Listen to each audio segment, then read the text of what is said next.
Ichi da thi bu kiti ai abanen che da bu ahen abanen che chau hen chi hu don kai kitin che chau ahen che tui bu ahen che wai khon chi hu pil ju cha them on dinga pin ki kam hen chi hi tui bu thei hen chi vali thei hen tenga ne chi tui hen tui chi hu con đúc hen chi phò hen chi mei tu hen chi hu da pi hen teng le chi nu mei ho tu kil hen sam kil na teng le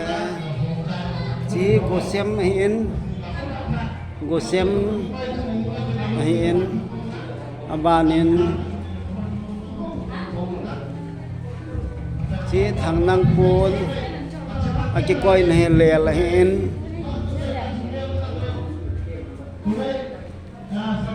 banen chi vai phei pon dum he vai phei pon dum chi pai pe he pai pe ten le chi pat muk he do na pat he ten le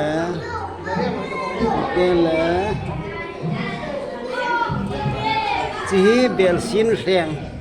aluminium ma ki sim hen chi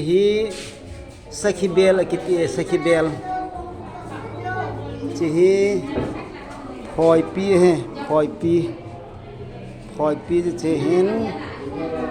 abanin chi khong pi he khong pi ye chang che tu chung 48 KYF